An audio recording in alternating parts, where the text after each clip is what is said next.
Good morning, gentlemen. This is lecture 3A in the Old Testament survey course. Let's just get right into it. In fact, the first housekeeping matter, two actually.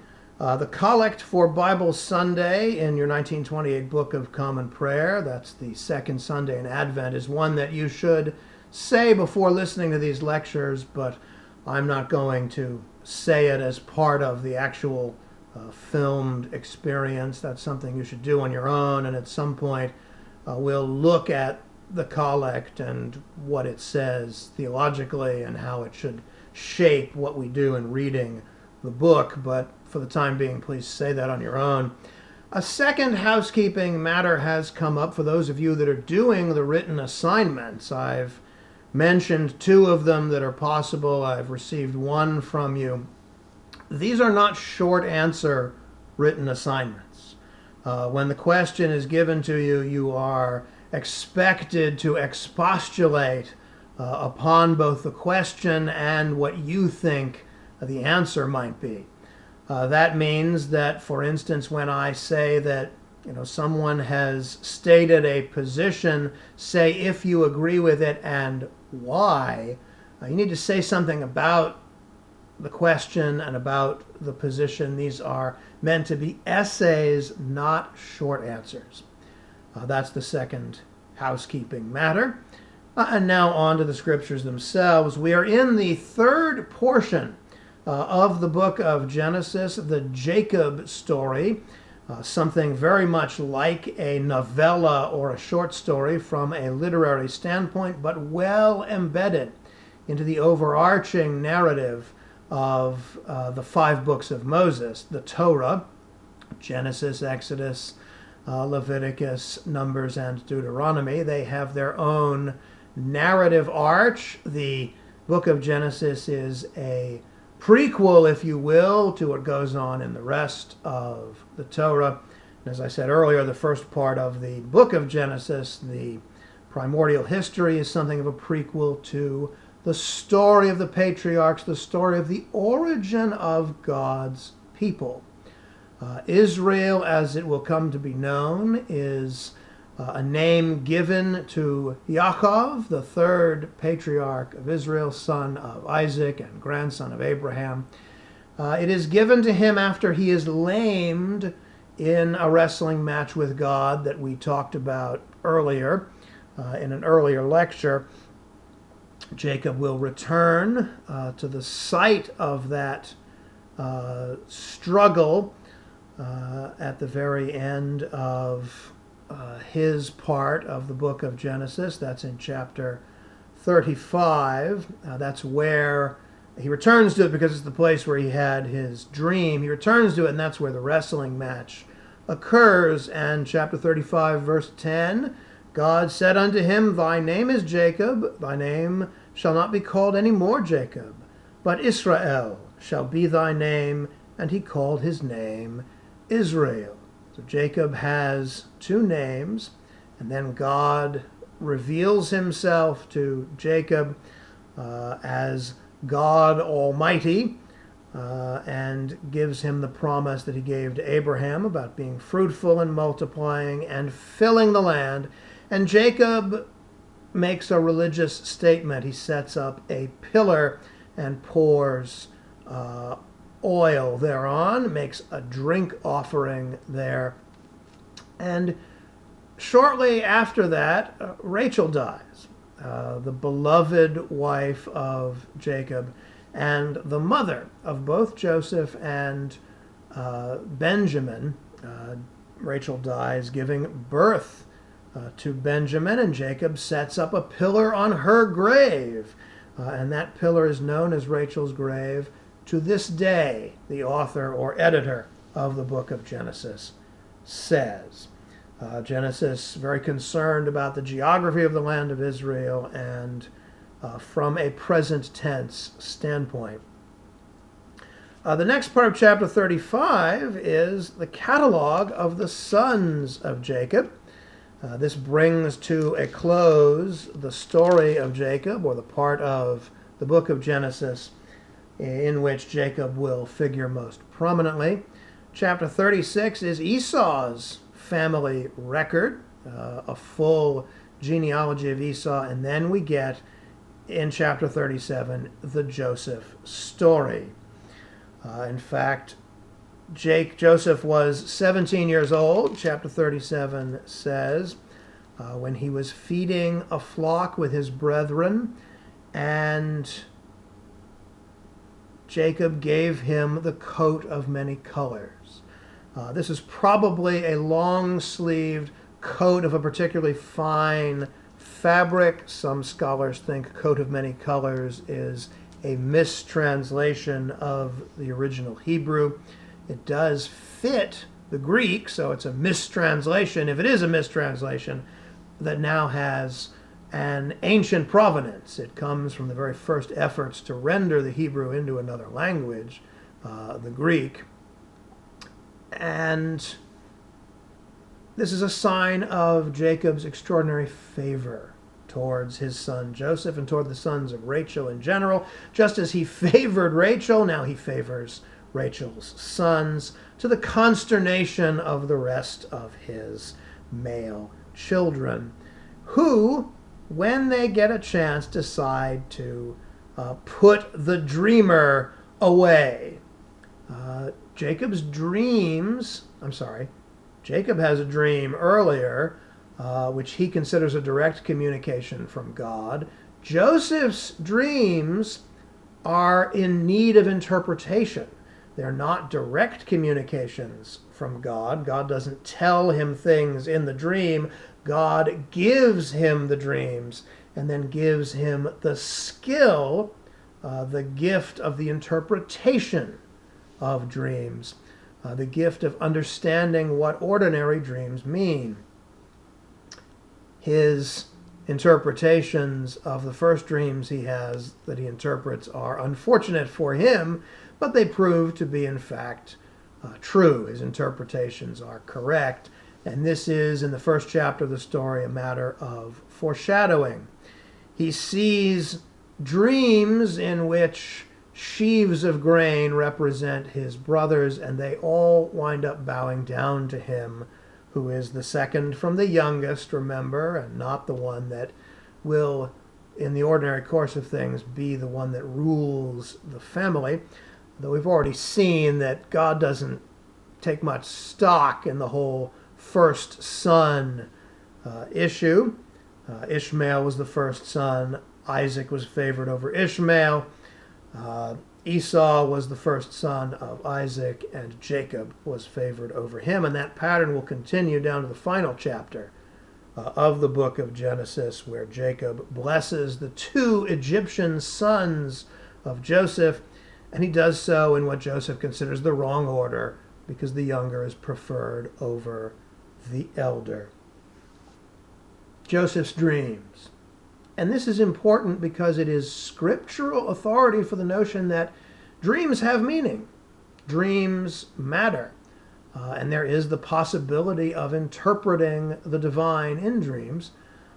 It's a dangerous thing, obviously, and in our modern context, where we have a whole secular universe of dream interpretation, writing, and philosophy and ideology, we have to put all of that aside when we read the dreams in Scripture and take at face value the interpretation of those dreams that is given in the text.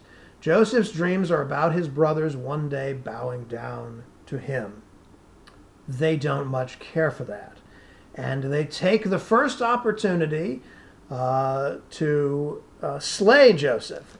They wind up not doing that, but in the second part of chapter 37, beginning about verse 12, the brothers go down to feed the flocks that are in Shechem, and Israel, named as such now, tells Joseph to go down and see the brothers, and he does that, and he has an encounter with a man who leads him to his brothers, and then they say when they see him, Behold, this dreamer cometh. They have substantial contempt for him and for his gift because of the insult of the interpretation of those dreams to them. Come now, therefore, and let us slay him and cast him into some pit, and we will say, some evil beast hath devoured him, and we shall see what will become of his dreams. Reuben, his brother Reuben, stops them from actually killing him, stops the older brothers from killing Joseph. Joseph winds up getting cast into a pit, and the coat of many colors is taken away from Joseph in the course of this, and the brothers dip it into goat's blood, hoping to convince their father that a wild beast did in fact devour Joseph. A group of Midianites, also called Ishmaelites, may or may not be an issue there in that change, wind up coming by when Reuben is gone. Reuben has a secret plan to save Joseph, which goes awry because Reuben leaves the scene. The other brothers wind up selling Joseph to this caravan of Bedouins, of travelers. Midianites, Ishmaelites, those are related names for related peoples. But he gets sold into slavery. And Joseph, at the end of chapter 37, the Midianites sell him into Egypt unto Potiphar, an officer of Pharaoh and captain of the guard. So Joseph becomes part of the extended household of Pharaoh by becoming a member of the household, a slave, but nonetheless a member of the household of the captain of the guard. A moment's diversion or digression as we talk about chapter 28. Chapter 28 is an important story in terms of the biography of Jesus, because Tamar is one of the women who is mentioned in the genealogy. The genealogy of Jesus mentions only women who are of ill repute of one kind or another, and that is significant, and maybe we'll get a chance to talk about that later on. It is a digression, but it's also a story in which a woman gets the best of the ancestor of King David, and the ancestor, therefore, of our Lord also. It is set in the place where it is because it comes between the Joseph being sold to slavery story and a story that has, as chapter 38 does, a sexual theme. Joseph in Potiphar's house becomes the most trusted. Everything that Potiphar has winds up being given into Joseph's hands, and then he becomes very attractive to Potiphar's wife. Joseph becomes very attractive to Potiphar's wife, and she seeks to seduce him. He rebuffs her advances, and this is sort of the opposite of what happens in chapter 38. The connection is thematic and imagistic. The images have a mirror relationship to each other in terms of the seduction that occurs or fails to occur in the case of Joseph. He is not about to betray the master who's been so good to him by sleeping with the master's wife. He rebuffs her advances and gets away from her, leaving a piece of fabric behind that she then winds up using to accuse him of being the one who is attempting to seduce her. Verse 12 of chapter 39, and she caught him by his garment, saying, lie with me. And he left his garment in her hand and fled and got him out. So she has physical evidence that she can use to convince her husband that it was Joseph who attempted to seduce her. That works, and Joseph winds up in prison, a place where the king's prisoners were bound, and he was there in the prison. But the Lord was with Joseph and showed him mercy, and gave him favor in the sight of the keeper of the prison. God is not directly active in the Joseph story, much less so than he is in the story of the three patriarchs proper. God has stepped back from Joseph's story. He communicates in dreams and he takes care of Joseph, but he does so in an indirect fashion. And the faith of Joseph is one that recognizes God's protection despite there being no direct contact. And then there are other people who dream dreams. The baker and the butler of the Pharaoh of Egypt have dreams. Joseph interprets those dreams and tells them, if one of you gets restored to Pharaoh, please tell him I'm here and get me out of here, get me out of the dungeon. One of them is restored. The head butler is completely restored. Of course, the chief baker is slain finally, and those are the interpretations of the dreams that both the baker and the butler had. They're the ones who had the dreams. Previously, Joseph was interpreting his own dreams. Now he's interpreting the dreams of other people, saying, your dream, butler, means you're going to be restored. You're going to return to giving Pharaoh his cup. Chief baker, your dream means you're going to be executed. That winds up happening, and yet the chief butler does not, in fact, remember Joseph until Pharaoh himself, in chapter 41, has a dream, has two dreams. And Joseph interprets the two dreams as being one sign from God that there are going to be 7 years of famine after 7 years of plenty. And Pharaoh, you really ought to put somebody in charge of all the grain in Egypt so that we store up enough for the 7 years of want during the 7 years of plenty. Good advice, always. But Pharaoh is so impressed with this interpretation that he, in fact, puts Joseph in charge of everything. Pharaoh winds up making Joseph a ruler. Pharaoh winds up making Joseph his right-hand man, his grand vizier.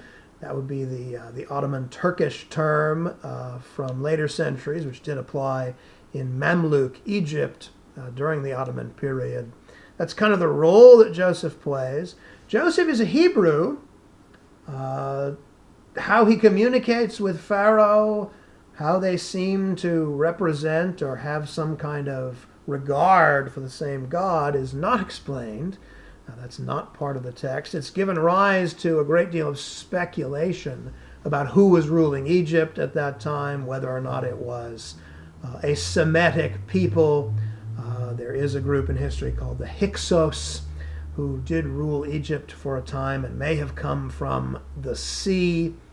That may be the background of this historically, but of course the text doesn't tell us that. We only know that Joseph becomes favorite of Pharaoh and winds up ruling his household. And the famine isn't just in Egypt. When it comes, it also comes to the land of Israel.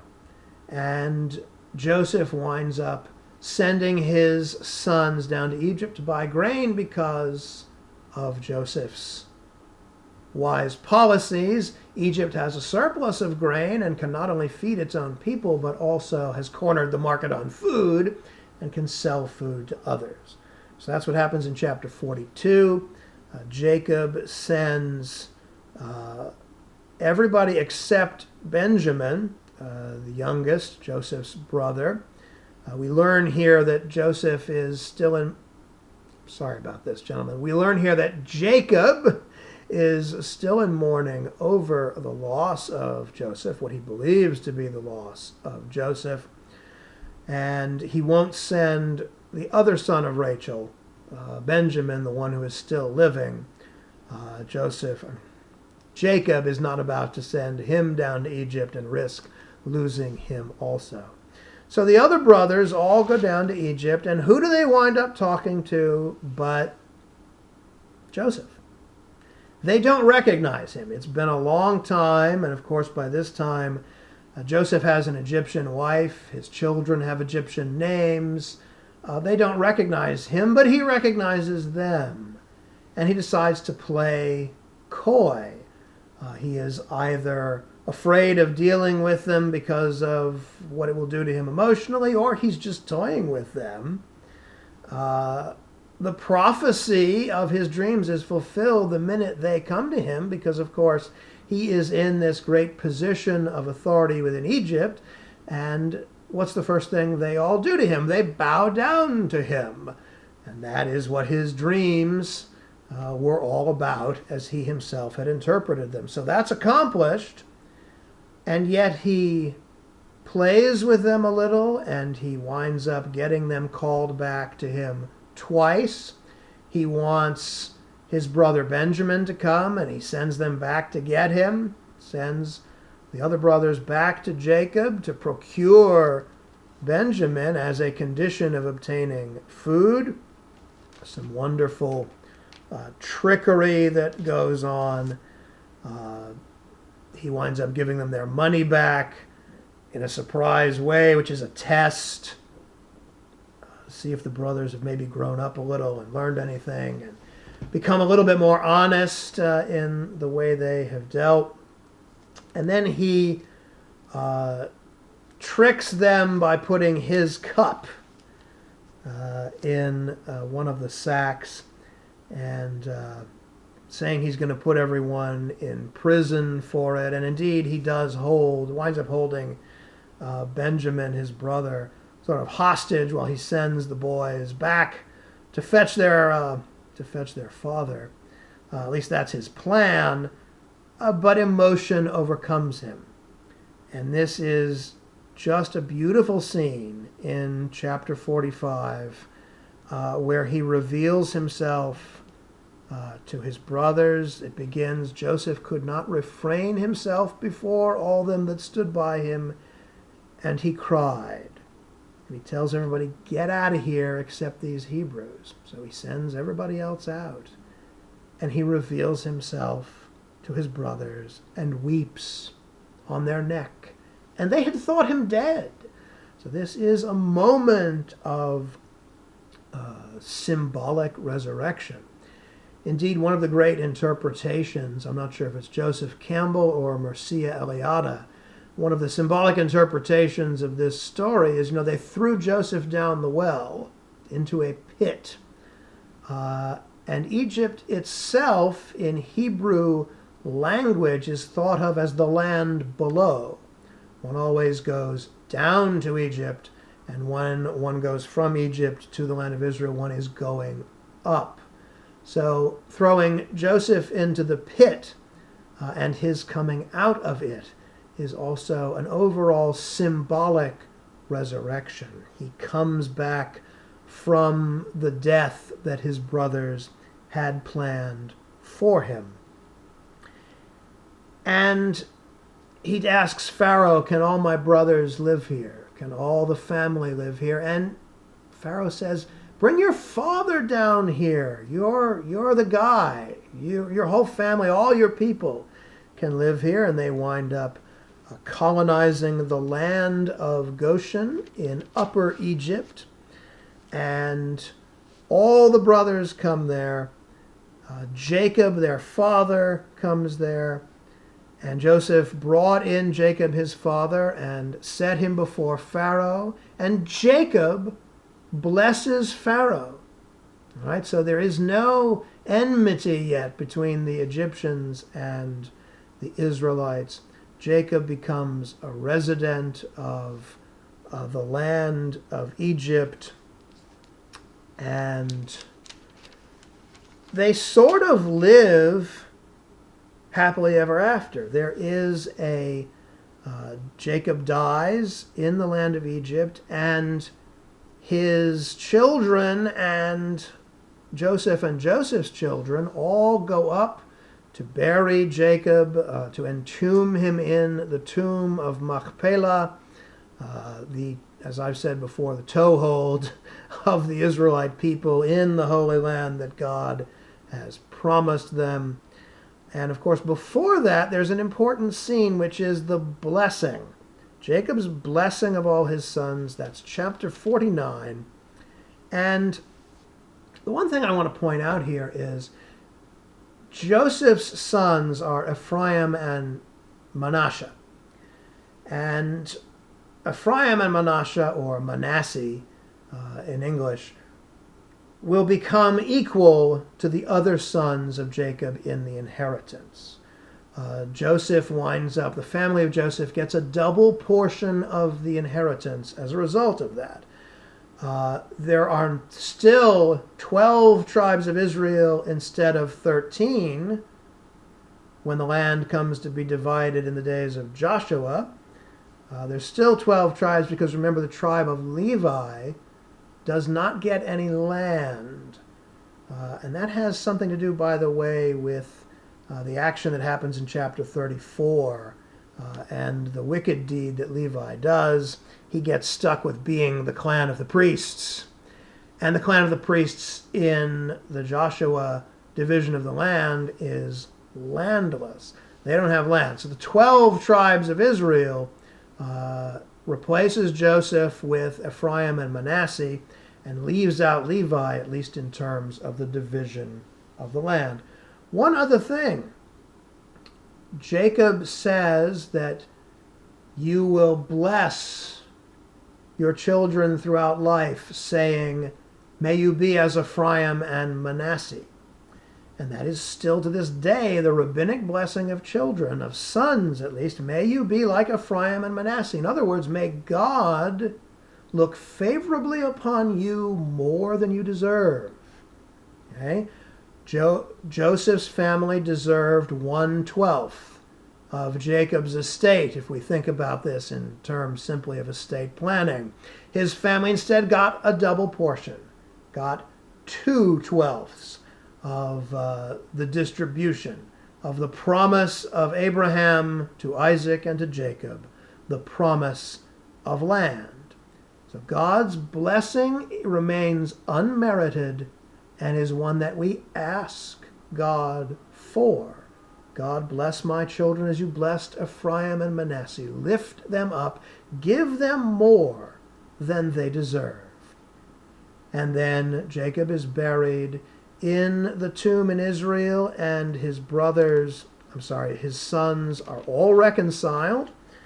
The sons, incidentally, are afraid, the other sons are afraid that Joseph is now going to turn on them and exact vengeance for what they did to him now that their father has died. And that's not what Joseph does. Joseph reassures them, and he says something very important. You meant it to me for ill when you threw me in that pit and left me for dead and then sold me to the Ishmaelites. You meant it to me for ill, but God meant it to all of us for good. That's chapter 50, verses 19 through 21. And Joseph said unto them, fear not, for am I in the place of God? But as for you, you thought evil against me, but God meant it unto good, to bring to pass, as it is this day, to save much people alive. God uses a sin to bring about a good. He turns it around. He brings death out of life. He brings resurrection out of exile. That's what God does. And Joseph dies. He's 110 years old. They embalm him in the Egyptian fashion and put him in a coffin in Egypt. But he extracts the promise from all the family that is remaining that one day they will bury his bones in the land of Israel. And indeed that happens at the end of the book of Joshua. That's all now for the book of Genesis, at least the narrative outline of it. A lot of detail, of course, that I've had to leave out since this is a survey course. Bottom line, as we begin the next lecture and the next book of the Bible, Exodus, the Israelites are in Egypt, and soon there will come a Pharaoh who knew not Joseph. Thank you very much.